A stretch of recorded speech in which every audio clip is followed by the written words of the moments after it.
Today's July 30th, 31st. July 31st. For 31st, 2022. My name is Henry Mendoza, and I'm interviewing Ligiah. Is that how you pronounce it? Ligiah. Ligiah Villalobos.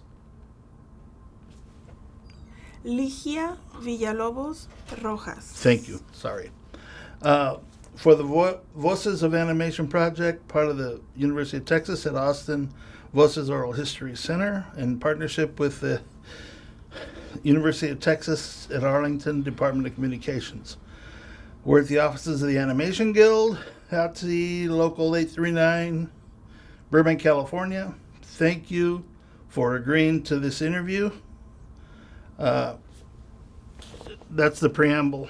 Okay. For legal purposes, among other things. Okay. Your name, please, and spell it. My name is Ligiah Villalobos Rojas. It's spelled Ligiah. Last name V like Victor, ILLALOB like boy, OS like Sam, Rojas, ROJAS. Gracias. That's for the lawyers. Where are you from? What's hometown? I'm from Mexico, so I was born in Chihuahua, but I never really lived there. I lived most of my childhood in Mexico City, and then moved to the United States when I was 11 years old, and that was in Provo, Utah. So I lived for, all of my junior high, high school, and college, all in Provo, Utah. But I was born and raised as a child in Mexico City. I can't let this pass. A little difference from Mexico City. Outside of Los Angeles, my favorite city in the world. Is Provo, Mexico? Utah. Oh, it's Provo? That's No, your favorite the difference. What are you asking me what the difference is? Well, I was born and raised a Mormon. So I went from a Mormon environment in Mexico City to a Mormon environment in Provo, Utah.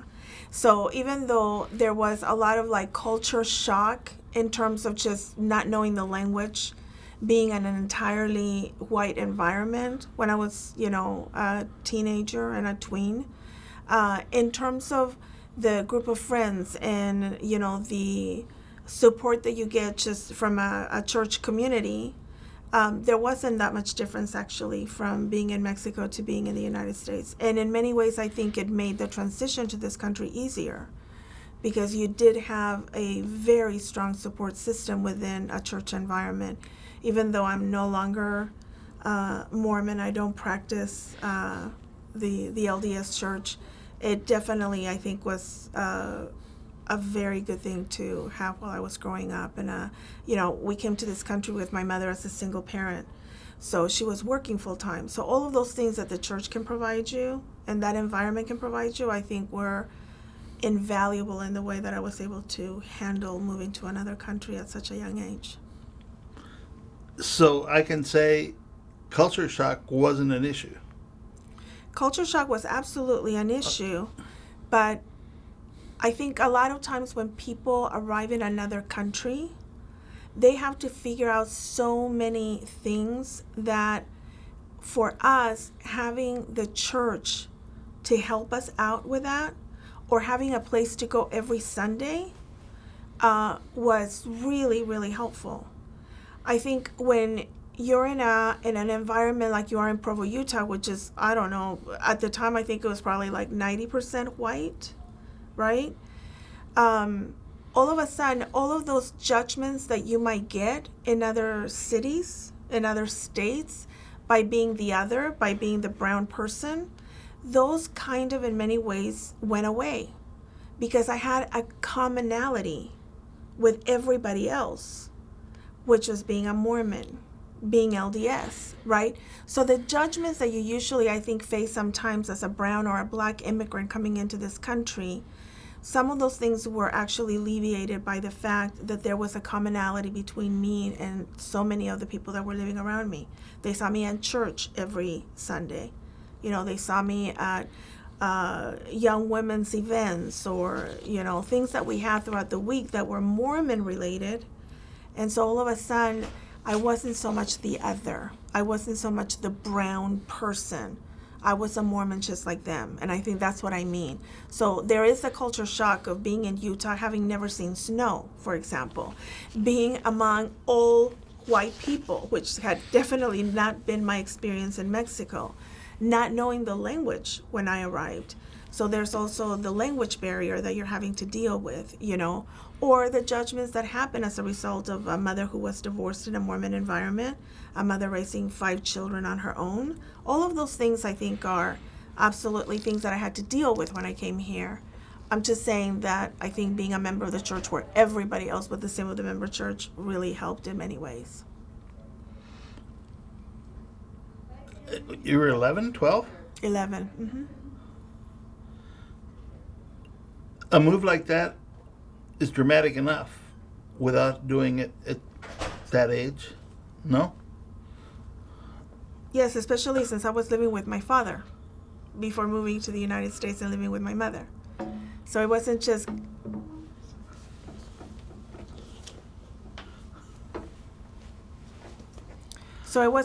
having to, adjust to a new country and a new language and a new environment. It was also having to adjust to a new parent.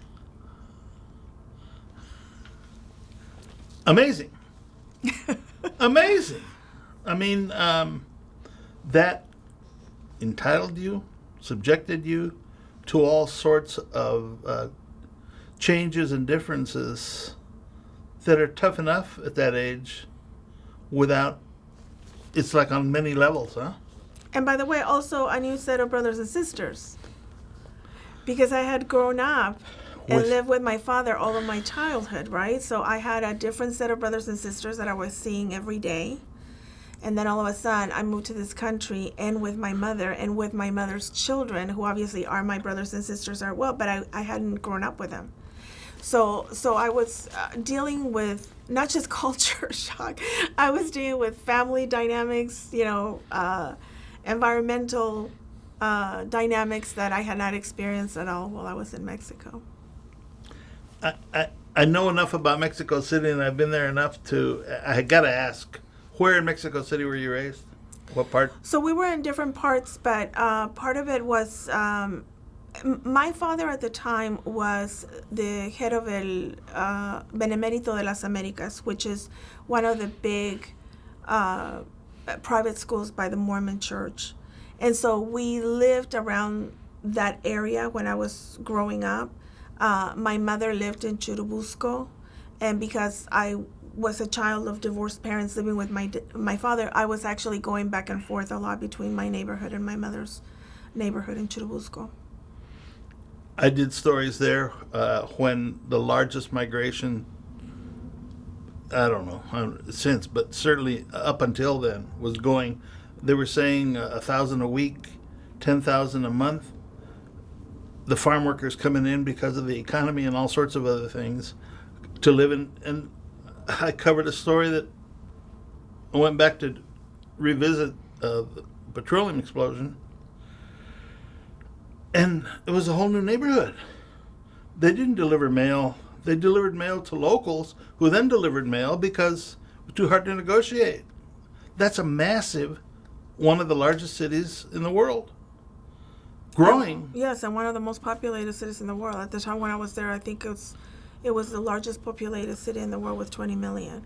I don't think that's the case anymore. Probably a lot of cities in India or in China now have become the most populated cities, but yeah, it was definitely, it's a huge city and, very metropolitan and, For a child.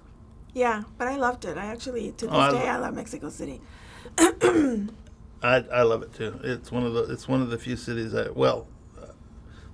go to. And I was born here, but I go to there and it's home. It just feels home. So were you geographically all over Mexico City and negotiating it, or not? I mean, you talked about two homes. So I was born in Chihuahua. Okay. And then for a while, we lived after my mother's divorce. We moved to Mexico City. Then after my mother's divorce, we were in Cuautla for a little while. And then I went to live with my mom when she moved to Durango, which is northern Mexico. Mm-hmm. And then once my father came and got me after he got remarried, then I went back to Mexico City, and I was with my father for most of my elementary school years. As far as you want to go, what was elementary school education like for you in Mexico City? Well, I was in a private school, Okay. and I was also in a Mormon school. So I did not have to deal with all of the strikes that happen in the public school system in Mexico, where you're on strike every other week. I actually lucky for me, I had a very good private education with a highly regarded Mormon school in Mexico. So I never really had to deal with any of those issues. Bilingual? No, Spanish only. At what point did you introduced to English? When I got here, that's what I was saying. I came to this country without speaking the language. I know, that's why I wanted to go back. So it was that barrier that was actually more difficult than the cultural one. But at the time when I was in Utah, there were actually many people that were arriving there from Vietnam and Cambodia, because there were many families, Mormon families, that were sponsoring people from Cambodia and Vietnam. And so at the junior high that I attended, I think here in LA it's called middle school, in Utah it's called junior high. But when I started my junior high, the school already had a program in place that was English as a second language to address the needs of the Cambodian and Vietnamese students. And so when I arrived, I was immediately put into English as a second language for half of the school day. And then I would attend, like other classes the rest of the day. And so very quickly, and because I was the only Latina, in order for me to communicate with the two girls from Vietnam or the kid from Cambodia, we had to learn English pretty quickly, or we would not have been able to communicate at all within ourselves, which really we were our only friends, or to understand all the other classes. So we all learned actually English very quickly because we were forced to. We had to learn the language, and I certainly didn't want to repeat a grade. I was very clear about that. So that was where? In Provo, Utah. In Provo. Oh, wow. So you were 11, 12, Mm-hmm. being introduced to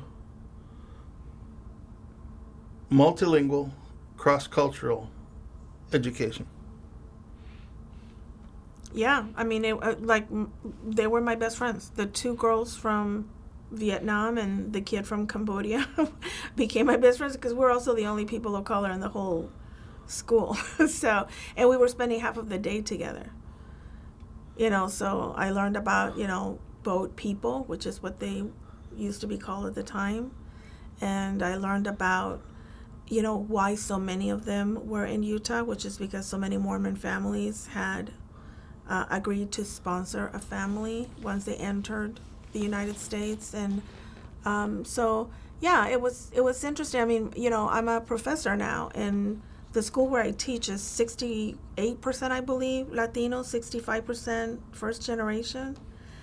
Some of these kids have never left Boyle Heights, have never left East LA. Many of them haven't even seen the beach, and they're here.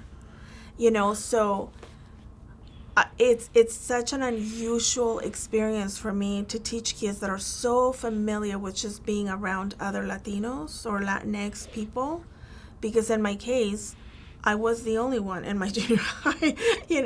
Everybody else around me was either white or the three, Vietnamese and Cambodian kids with me. Yeah, and no black people for sure. I didn't see a black student until I think my junior year in high school, where a black family arrived to Provo, and we were all so excited that a black kid had made it to our school because we thought black people were cool. But that really was my first experience with a black student, because there were no black students in any of my schools in Mexico either. Where do you live now? I live in Culver City. I live in Marina. in Marina, maybe one of the things we do when we have work to do in our villa, we have a group of townhouses or the house, whatever, it's common to go to Lowe's, Home Depot, and hire a few guys for half a day's work or moving sometime. And I've made it a practice to drive to the water and go around because I love the look on the eyes of some of those young men, whiter than they've ever been. They had no idea. Mm-hmm. There's an ocean there. And I tell them it's not a lake, it's a Pacific Ocean.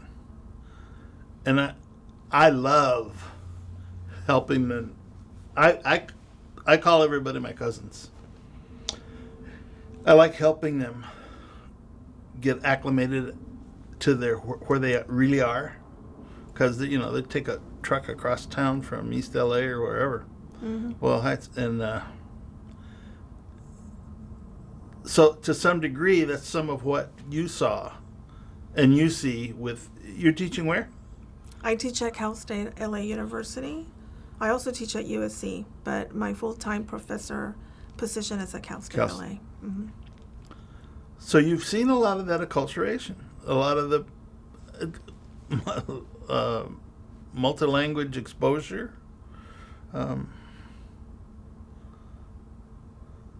But I also have not experienced a lot of what my students have experienced. Because first of all, I was middle class in Mexico. Both of my parents have college degrees. I didn't come to this country by crossing the border undocumented. I have not had to hide while I was here. And so my experience as a Mexican immigrant coming to this country and coming to a fairly safe environment by just being among other Mormons like myself at the time gave me a very, very different experience than what I see a lot of Latinx people going through here. So many students, because they have had to hide. When you go your entire life with your parents telling you, don't stand out, don't speak up, don't make yourself seen, because that can actually have, in some cases, life and death consequences. It can have dangerous consequences for your parents, whether they are deported and you are left here alone. So they have grown up in an environment where they had to make themselves lesser than they are. And so I deal with a lot of students who sometimes need to relearn the pride of what it is to be a Mexican, or to be from El Salvador, or to be from Guatemala. They have to learn self-esteem. They have to learn that there is greatness to who they are. And so in many ways, the fact that I was not here undocumented, that I had a parent who said, you're not speaking English in this home because I don't want you to forget your Spanish. So we had to go to school and speak English all day. But in my home, we had to speak Spanish. It was very important to my mother that the culture and the language was not lost within our home. And the fact that I could get a job, and not have to figure out how to get a fake ID or, what kind of jobs am I going to get. I am so much more fortunate and lucky than so many of the Latinx people that I have met in this city. So I compare myself to them in terms of the fact that we come from the same place, we have the same heritage, the same culture. But my goodness, I don't even know what my life would have been like if I had to have gone through, even half of the things that so many of my students have to go through because they are dreamers or because their parents are undocumented. Like, I cannot imagine what that must be like for them. So I see myself as a very privileged Latino, having come here as middle class, having come here because my mother was offered a job, not because she came here for a better life. I have still 5 brothers and sisters in Mexico. One is an accountant. One is a principal at a Montessori school. I have a sister who is a multimillionaire. Like their experience in Mexico is very different. They don't need a better life and coming to this country for that. So all of those things, I think, in many ways make me unique, in particular to the LA experience or the California experience of so many immigrants that have come here for a better life. So I honor those people. I respect those people so much and what their journey has been, and I know how lucky I have been in my life that I didn't have to go through a lot of those struggles. If I asked you what your profession was right now, what would your answer be?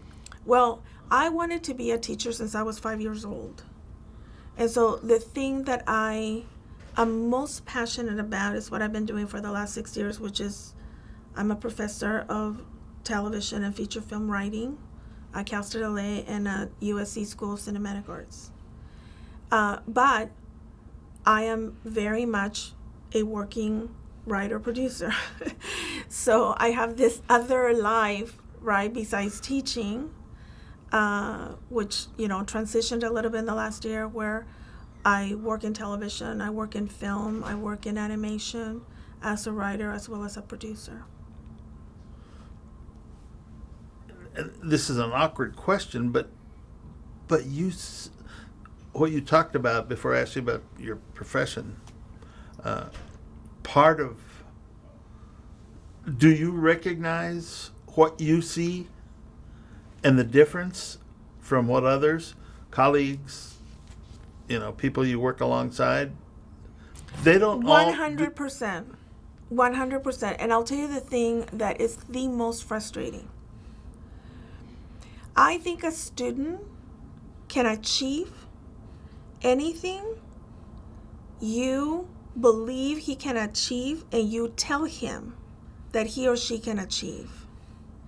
And I think that there is a culture sometimes in universities that have high percentages of people of color, or in my case, Latinos, where the expectation is not as great.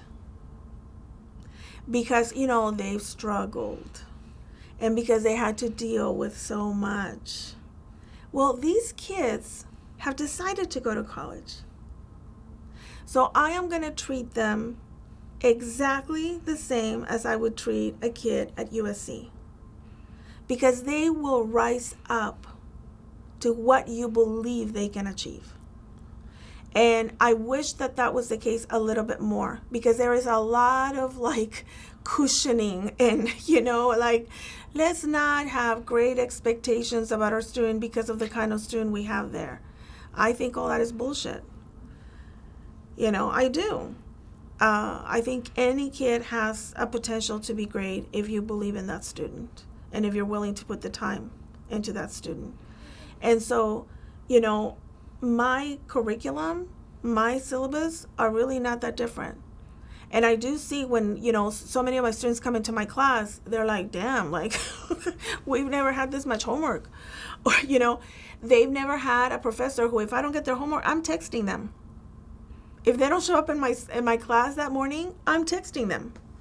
Where are you? I don't think they've ever had that.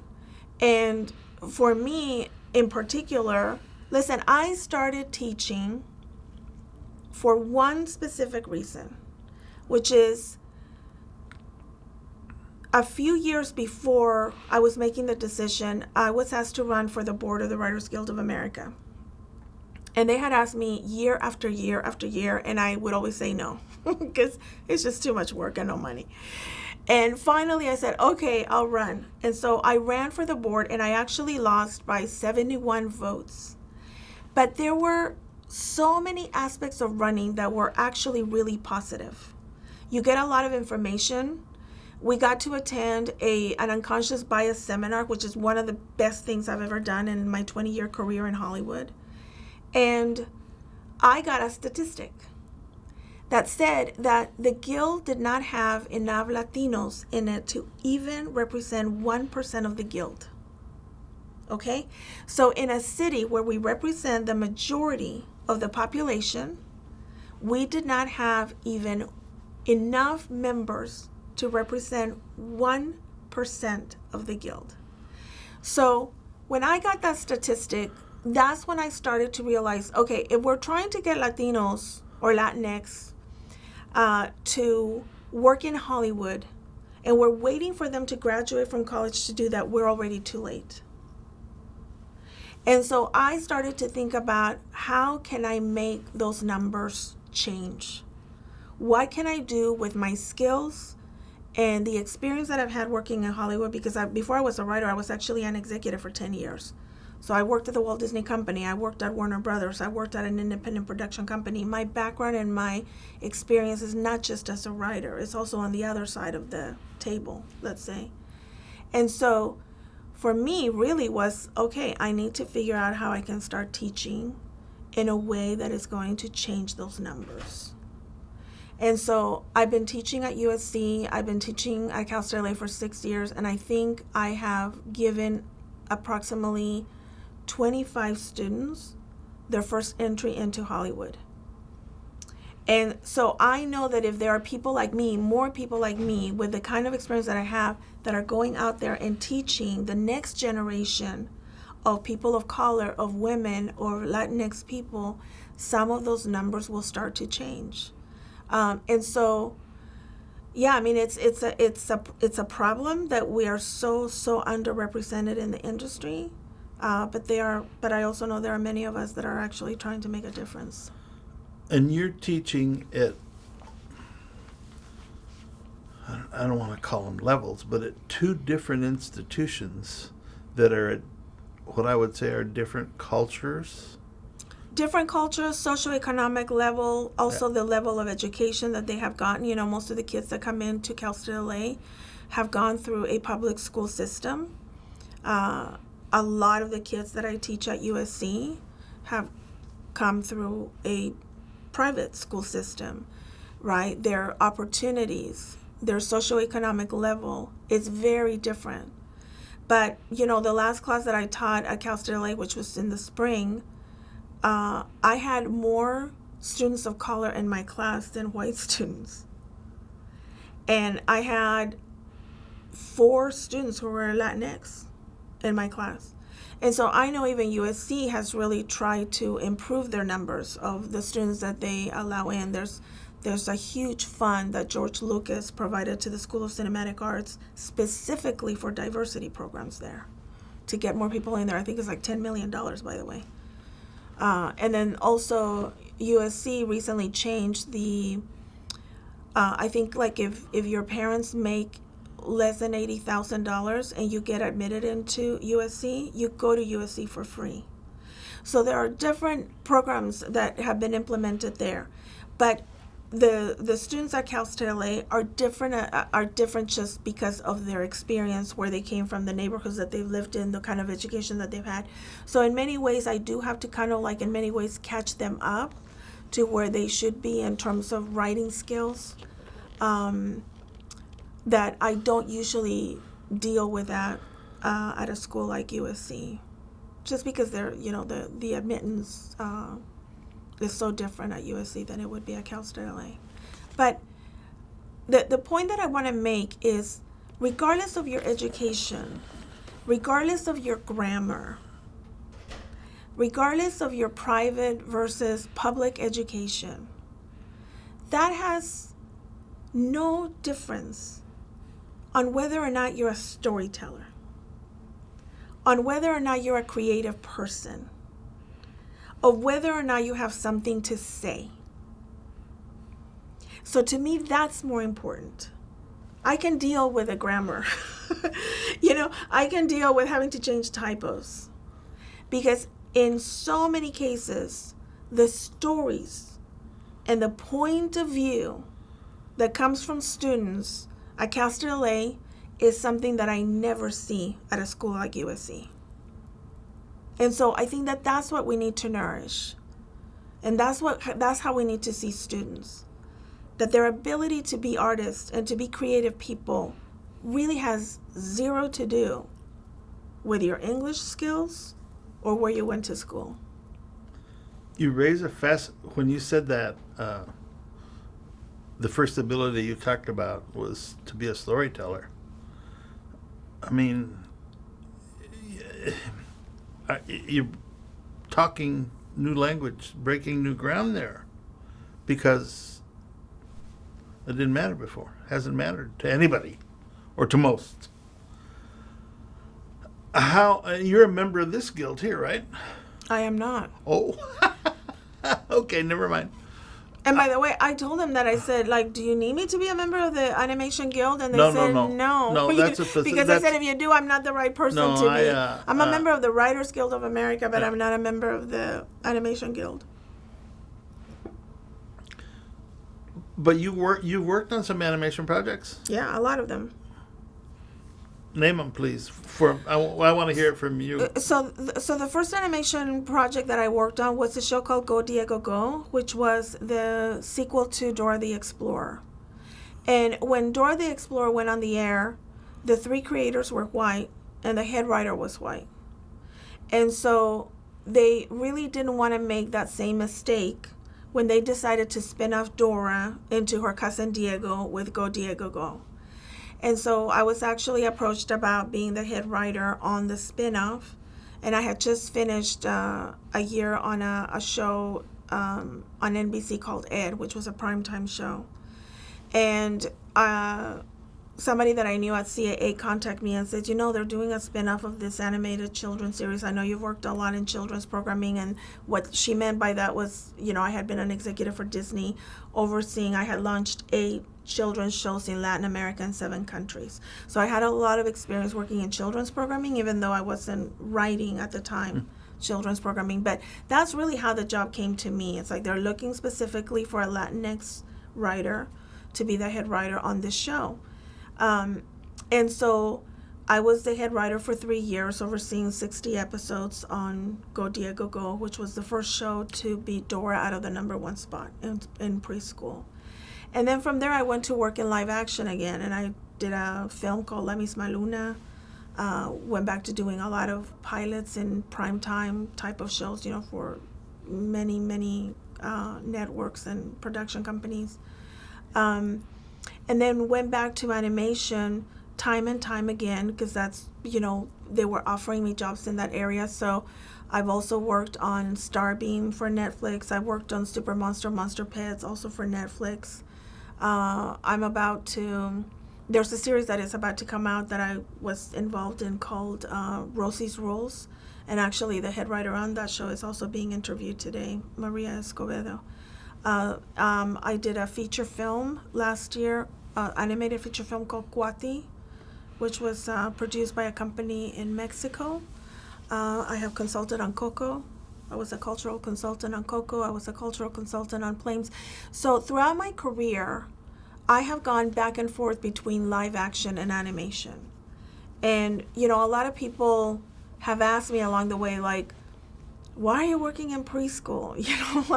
You're never going to get another job in primetime television if you work in preschool. Or why are you working animation? And I always say, look, when I decided to shift from being a network executive to being a writer-producer, I have 3 rules for myself. Don't be an embarrassment to your family, your gender, or your race. So for me, it's not really that important where I'm working. Like right now, I'm doing a podcast. I'm writing a podcast. I am just interested in making sure that the images that I put out there into the world, whether they're in animation or live action or in a podcast or whatever it may be, that they are not an embarrassment to my family, my gender, or my race. So that's how I make the decision of the kinds of shows that I'm going to be involved in. And sometimes those shows tend to be animation, and sometimes those shows tend to be live action. So that's sort of like my metric system, I guess. Mix of the mix. I mean, where you're looking or willing, wherever. Yeah, the most important thing is for my stories to be told. The most important thing is to make sure that I continue to highlight Latino life, culture, story, right? So if that happens to be in an animated show, great. if that happens to be, I'm about to, pitch a limited series. Hopefully it'll sell and I'll be able to do that too. So the podcast that I'm doing is an all Latino cast. It's with a Latino company. It's going to be done in Spanish and in English. So all of those things are much, much more important to me than whether or not I'm making, hundreds of thousands of dollars working on a show that I have no interest in watching. Where'd you go to school? Brigham Young University. And then I went to Antioch University for my MFA. You got an MFA? Mm-hmm. Those are few and far between.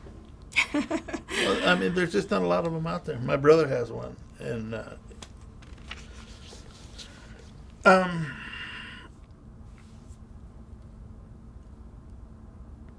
higher education.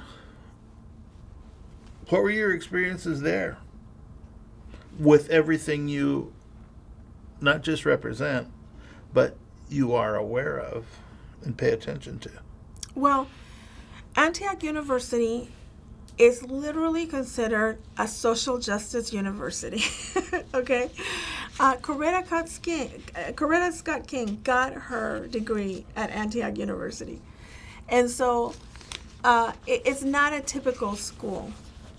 To graduate from an MFA, you actually have had to have done some free work somewhere.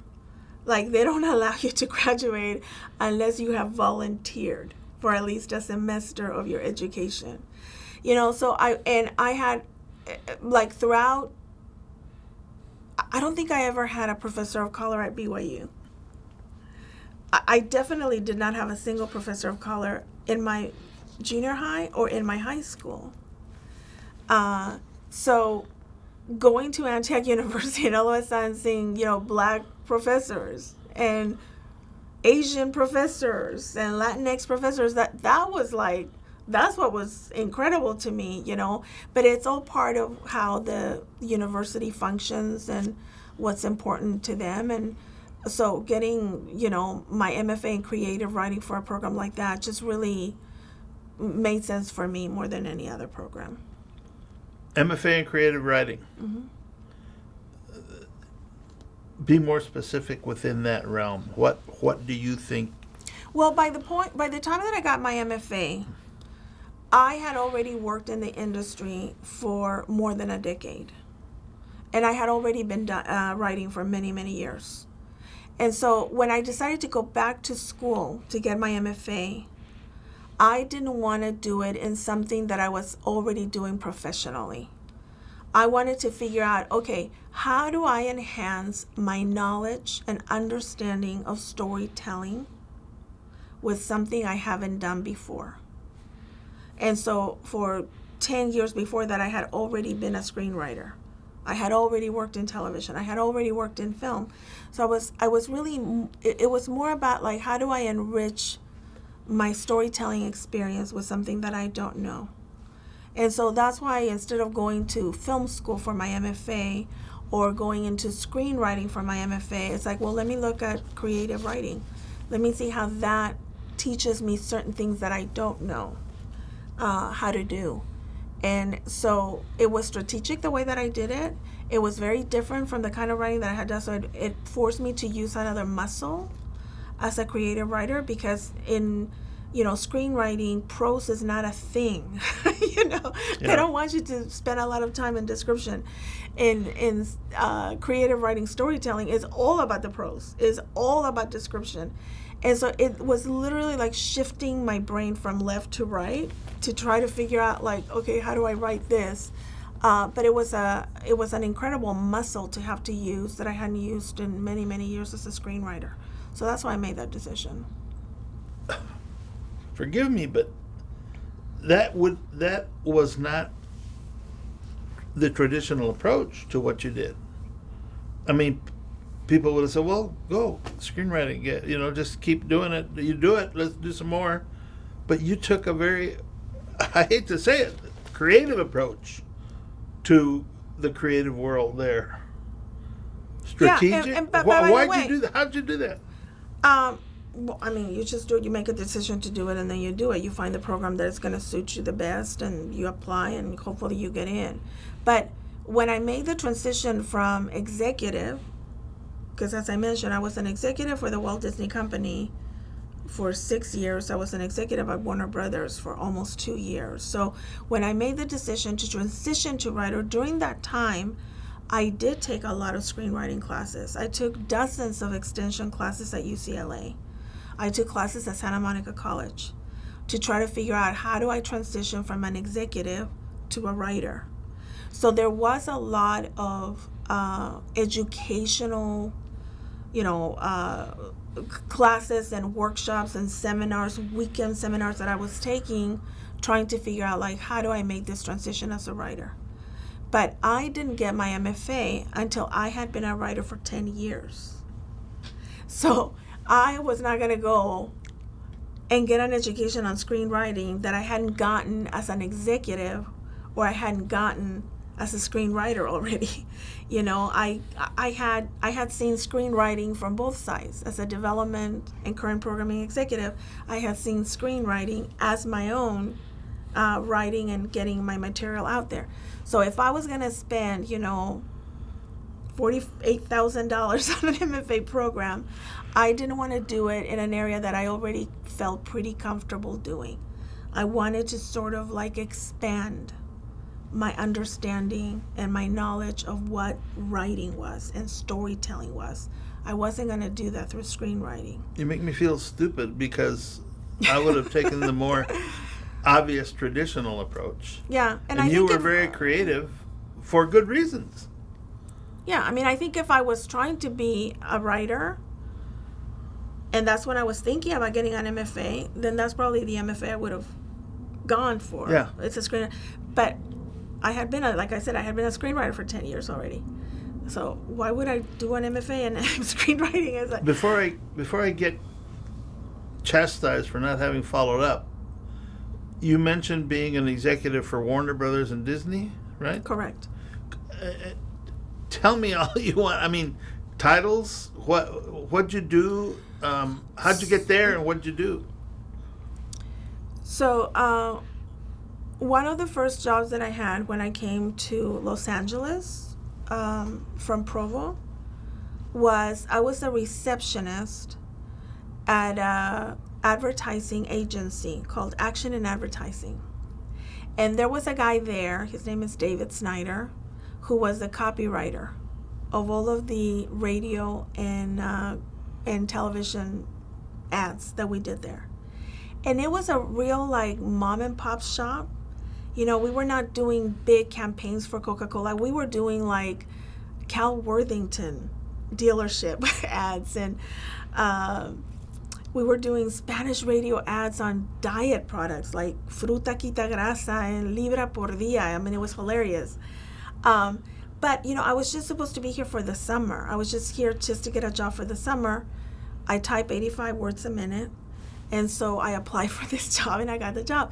But there was a guy there, the copywriter, who years later became the head of development for Southeast Asia, Australia, and Latin America for the Walt Disney Company. This guy, David Snyder. So, that cut forward to 5 years later. He had this huge position at Disney. And at the time, they were trying to find an executive to oversee their businesses and ventures in Latin America. And they were having a really hard time finding a person. At the time, I was an office manager in the sales department at KCBS. And David called me and he said, "Hey, honey, so we're about to launch the show in Venezuela. We did a huge output deal with a network there, RCTV. Do you want to come and work for me and oversee the show in Venezuela?" And I said, "David, I don't know anything about production." And he said, "No, but you know the language and you know the market. I can teach you the job." And so I was like, okay. And so I got a supervisor of programming position for the Walt Disney Company. And I launched the first Disney branded Disney branded show in Venezuela.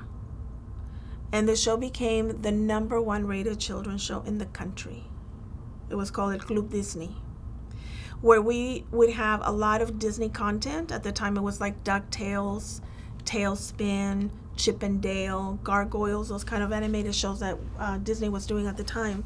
And then we would have wraparounds with local talent and local segments. So we would do ecological segments in Venezuela with Venezuelan kid hosts. And so once I did that and the show became very successful, they allowed me to use that same format to open up other countries. And so I ended up launching 8 shows in 7 countries. We had 2 shows in Argentina, and then we had, a Disney Club show in Chile and Ecuador and Colombia, Argentina, Brazil, like all these shows. And they all became like the #1 children's show in the country. And so that's really how I transitioned. It was someone who knew me from my advertising receptionist days, now having gone to KCBS, and this guy remembered me, and he was like, I need your help. And I said yes. I mean, I've always said that the most important thing that I have done is to be bold and have leap of faith in the jobs that I take. I have rarely been prepared for the job that I have. Rarely. So, when I talk to young people, I always say, open up yourself to the possibilities of what your life can be. Because if you do that, your life can be extraordinary. And my life certainly has been. And it was because I was willing to give myself a chance. I was willing to say, you know what? I may not know the job, but I know I'm smart enough to learn the job. And so working at Disney and doing these shows allowed me to travel around the world. I've traveled everywhere, and I've done it for free. Because it's always been jobs that have paid me to go to these countries. And I always say, the greatest education that I ever got was not college. It was travel. Because it teaches you so much about how the U.S. scene is seen around the world, why sometimes we have the reputation that we have, but it also helps you to be more open about cultures and other people, religions, beliefs.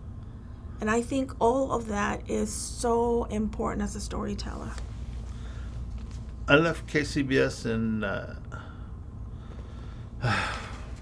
83, 84. So I knew the operation there. Yeah, I worked for Steve Gelati. Oh yeah, but Yeah, you he was made my boss. a big, and I don't want to put this insultingly. You made a leap In every job. from that job. Well, that one. I mean, you had degrees, you had training, you had some jobs, but you made a leap to go. But I think listen, when you're a woman, when you're a person of color, Mm-hmm. you have to believe in yourself because nobody else usually does. Right? So if you don't have that in you, Yeah. learn that in you. Learn how to acquire that in you. Because nobody is going to actually believe that you can do certain things. Right? So I went from college to an advertising agency. I did not know what advertising agencies did. I got the job because I typed 85 words a minute. And by the way, because I knew Spanish. So when I have all of these kids that don't want to learn the language, that have had to assimilate, that have been told, don't speak Spanish, just learn English. I'm telling you, every major job I've had was because I knew Spanish. Because I never forgot my language. The advertising agency did a ton of commercials in Spanish. So all of a sudden, as a receptionist answering phones, I was also translating all of the commercials into Spanish. Then when I went to KCBS, right? Also a job that I did not know. But it was like radio advertising. Oh, I'm sorry. When I was in advertising, the first job I got was in radio. I had gone to a production of one of the car dealerships that we dealt with, a Foothill Nissan, by the way, and the talent there saw me working that Saturday, and she said, "Whatever they're paying you, I will double your salary if you come and work for me." And I was like, "Well, who are you and what do you do?" Yeah. She said, "I'm actually the sales director at KSKQ, and I have a whole group of sales reps, like account executives, who only speak English or only speak Spanish. And I need someone that can actually communicate with both of them." So once again, Spanish was the job that took me from advertising to radio. The only reason why I got the job at the Walt Disney Company was my language skills. So that's how important Spanish has been to me, and to make sure that I don't forget it and that I continue to speak it, because all of that stuff that I didn't have in experience, I had something that they needed in order to get that job done. The rest I learned. I love listening to your story. I actually thought all this was going to be about animation, but apparently not. About? Because I barely spoke about animation. But I'm like, okay. Your role in animation has been, correct me, tell me, what's your role been in the animation you've done? Listen, when I was approached about doing Go Diego Go, I can tell you that my agent, my lawyer, and my manager said no. Okay? I had just finished on a primetime show on NBC, and I was telling them that I wanted to go and do the preschool show at Nickelodeon. And they were like, "You're crazy. Like, once you go into preschool animation, you never come out of preschool animation." And for me, I was like, okay, but I just had the worst experience of my life on a primetime show. Our showrunner actually committed suicide at the end of the season. That was my first experience as a writer. A showrunner killing himself. What show was that? It was called Ed. I remember. Yeah. And he left 3 children behind and a wife, by the way. So I was like, and you're telling me that I can't go on, to a little kid's show that is going to teach children about being proud of their heritage, and that is going to teach kids Spanish, and that is going to get them excited about animal science and science in general? Like, I could not see a downside to me taking Go Diego Go. And so I, against all of their wishes, by the way, against all of their advice, I said, I'm doing this. And I moved to New York in 24 hours, took the job, and I was there for 3 years. 60 episodes later, helped me buy my condo. I mean, there was really nothing negative about that experience. And so, once again, like I said before, I have 3 rules. Do not be an embarrassment to your family, your gender, or your race.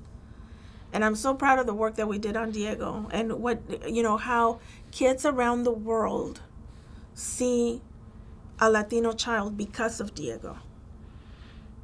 Right? And in most cases, by the way, around the world, when the show is being dubbed, they're not teaching that country Spanish. They're actually teaching that country English, because the character is dubbed into Chinese or French or whatever. So all of a sudden, you're also seeing a Latino kid teaching a Chinese kid, a French kid, an Italian kid English. Right? It's just there's a power that you can't really even imagine until you start to actually do this, and you realize, wow. I had an interesting experience when I was working on Coco. When the movie came out, there was a tweet that the director sent out, and it said that Coco had made $200 million in China. In China. And Coco had made more money in China than any other Pixar movie combined. So combining all of the Pixar movies, Coco made more money than all of them put together. And I remember thinking, wow, like, because Coco is pretty Mexican. Yeah. It's very culturally specific. It's very Mexican. And I kept thinking, like, how did that happen? And then I remember going to see The Farewell, which was Lulu Wang's movie. It was a little independent movie that's fantastic. And I remember watching that movie. It takes place in China. And there's a scene where they go to a cemetery. And they're bringing food to their dead relative. And they are crying for their dead relative. And I was like, oh my God, this is Dia de los Muertos in Mexico. You know, so sometimes, you know, and I think this is an issue in particular in animation. Animation tries to make characters and tries to tell storylines that are as broad and generic so that everybody can sort of, you know, feel like they're part of them. But I always say, you know, you find commonality in specificity. So don't just say that a character is Latino because his name is Juan. You know, what is specific about Juan? How are you going to make that character unique and only them? And I think Coco is a perfect example of that. That as Mexican as that movie was, and it was, millions of people in China found commonality with the story of Coco. We've had many similar experiences with the language barriers and the language issue. I went to France. I went to Switzerland, and the first guy, clerk at the hotel, a friend of mine, I was on a trip with him, and he's very conservative. Now you're going to learn what the language is when you can't, because he taught high school in Southern California. And I would talk to his kids, and he didn't get it. How come they talk to you in Spanish? And I get to the desk in Switzerland, and the guy talks to me in French, and I don't speak French. Then he said, "Habla español." We were buddies. He was a Spanish Basque shepherd making his money to go home and buy some more acreage. Yeah. It just never ends. Your stories are fascinating. The Chinese numbers are mind-boggling. They are. Your point about Coco also, to me, is what, and I don't know the lines, but Encanto, I said, finally, there are not just language issues and character drawings. Mm-hmm. There's cultural messages, but information. You know, but so you need to realize, look, when I came in on Coco, the director, the producer, and the writer were white. Okay? I was on very early on in the process. And I said to them, okay, if I can leave you with one thing as a cultural consultant on this show, is that the next time I come in, your room cannot look like it does right now. And by the end of the 5-year process, when they had brought in a Latinx co-director to help them. And I said, there shouldn't be a single person as a key department head that is not a Latino on this show. Your music supervisor, the person that is going to do all the casting voices, you know, the wardrobe that is going to be seen on this movie, even though it was all animation, you got to get Latinos in here. And you got to make sure that this movie is what it's meant to be, or my people will never forgive you. Like, that's literally how I spoke with an Academy Award-winning director. And they did, by the way. I think I was one of the first cultural consultants, and at the end of the movie, I think there were 16 cultural consultants on Coco, because they listen and they realize, like, yeah, if we're going to get this right, we got to do it with the right people. So what I'm trying to say is that just in those 10 years or whatever it's been, you know, since Coco first started and Encanto was done, all of a sudden you get from the very beginning Lin-Manuel to help you figure out these cultural elements that need to be in a movie. And the score person and the director who is working in conjunction with, you know, someone as big as Lin-Manuel, all of those things have really changed in the last few years. And I hope that that also happens in television animation. There is a lot of work to be done in children animation. Most of the creators are still white. So even though a lot of the people of color on camera has changed, there has been a lot of change in that, we are so far behind in terms of, you know, behind the camera, and how that needs to change as well. Never heard the title cultural consultant till today. Oh yeah, I've been a cultural consultant on multiple things. Rosie's Who created that title? Cultural consultant? Well, it's been around, I think, forever. I have no idea. Really? Who original. Oh yeah.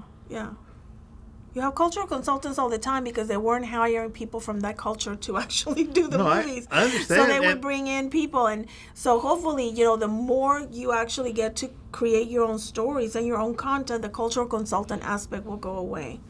But cultural consultants are still used to this day. Like, I just did 20 animated shows for DreamWorks, and you know, I know the Latinx experience.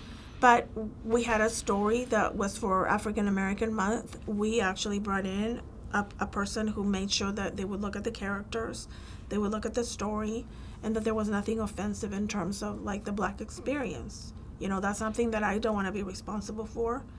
And even though the writer was Black, you know, which also was important for me to make sure that whoever was writing the, you know, Black heritage story, that writer was Black. It's always good to have people who really know historically what needs to happen, and so that's where cultural consulting sometimes comes in.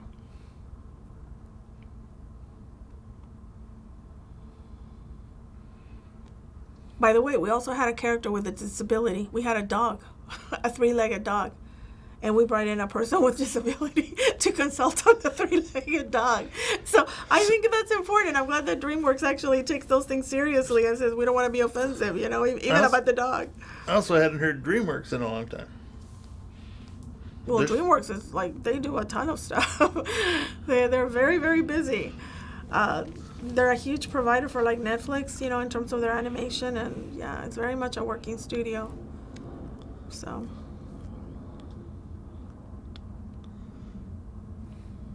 You covered a lot of turf here. I'm trying to see what... Yeah, I can't imagine what...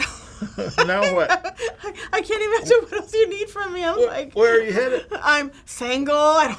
You know, like, what else do you need me to answer? I have no idea. Where are you headed, though? I mean, in terms of... And this is the wrong person to ask, because you don't... it's not like you're looking at ladders and positions and... No, not like I said. I just did a podcast. I don't think I've ever earned less money, but have been so creatively charged by a podcast. Well, I gotta, Lin-Manuel, there's 2 or 3 people in the world I'd like to have a beer with or a drink with, you know, and he's one of them. And every time I see his work, and frankly, my favorite of his was Tick Tick Tick Tick Tock Boom. What is it? Mm-hmm. Tick Tick Boom. Tick Tick Boom. Boom. So,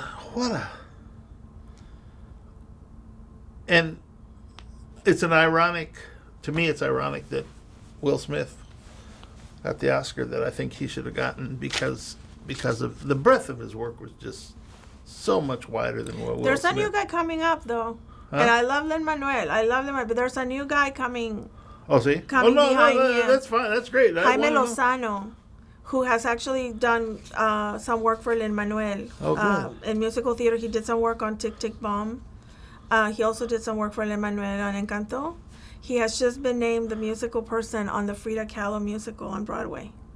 And he's a Mexicano. Went to see? NYU, yes, Jaime Lozano. He's good. fantastic. I've heard the name. Yeah, he just graduated from NYU, a few years ago, and did his first, musical theater album this past year. And I saw something when somebody introduced him in his music, and I can't remember what it was. I'm getting too old for this. Trying to remember. So I'm afraid to ask you now what. I mean, like, what do I do now? You mean? What's next? Listen, for me, it's always about continuing to tell stories about people of color, in particular, Latinx stories. And so, like I mentioned to you earlier, I'm about to pitch a 6-part limited series, which is a modern-day retelling of Don Quixote set in New York City. Oh, my. So, whether or not it's going to sell or not, that is my passion project. Mm-hmm. An all-Latino cast, music and dance-driven, as a big event television. So, wish me luck. Well, that's what I pitch on Tuesday. So, what was it, like, what's next? You're in LA? Yeah. Huh. Good. So, that's the thing that immediately is next, but just, Yeah. So much of what's next for me is how do I bring up and bring in the next generation? Because I'm old. I'm old. And so it's really trying to figure out how I'm about do to I turn use... 75. I'm old. All right, well, I'm not that old yet. But for Hollywood and as a writer, I am considered like old, So for me, really, it's about, when you ask me what's next, like I said, it's the reason why I teach. I want to make sure that the next generation is there and thriving in the industry, and that I left it more full with our people than when I came in. That's what's next for me. So a perfect example of that, and since we're talking about an animation project, I'll bring this up, but when DreamWorks hired me to executive produce these 20 animated shorts, obviously on their short list of writers were 3 writers that they had been working with for years. Fantastic writers, by the way. Writers who already knew the characters, the tone of the show, the comedy of the show, because the animated shorts are based on an existing show, Spirit Writing Free. So I did 20 animated shorts based on the characters of Spirit Writing Free. So their recommendations were fantastic. But I remember going back to them and saying, I don't know if you have noticed, but I'm Mexican. And I will never have an all-white writer's room. So you can send me writers that you would like me to recommend that are writers of color, or you can allow me to submit to you writers of color. Yeah. But my room is going to be diverse. Or you can get someone else. So a lot of what we need to do when we are put in these positions is not be afraid to speak up. And I find that so many times, whether you're a writer or a director or a producer coming up and you are a person of color, those jobs are so few and far between that you don't just want to make any, problems, you don't want to make any issues. I'm too old to deal with that BS. And so I'm going to say it. And as a result of me saying it, I was able to bring in 5 new writers. So I gave 5 writers their first credit on an animated series. And 4 of the 5 were a person of color. And 3 of them were my students. So that's the impact that you can have, right? If you're just willing to speak up and you're willing to say, okay, if a white person was in that position, I promise you, none of those writers would have gotten their first shot. So that's what I feel like it's my obligation. I've been very lucky. I've been very fortunate. And so how do I give up? Those are the ways that I give up, is bringing people into different shows, talking to executive producers that I know to make sure that they get in, or when I have opportunities where I can actually hire. I hired 2 writers on the podcast as well as writers. So I'm also giving them, a credit as a writer. So that's probably the most important thing, that what's next. More than my own projects and my own, whatever I may sell or whatever, I see my long-term goal to make sure that I continue to have an open door into Hollywood for all of these students that are coming after me. You got a lot more time. I'm 75. I like to brag about it now. But, yeah, good for you. I mean, anything else you want to throw in, say? Good for you. I'm good. Fascinating. All right. Well, thank you so much. Thank it was you. nice to meet you.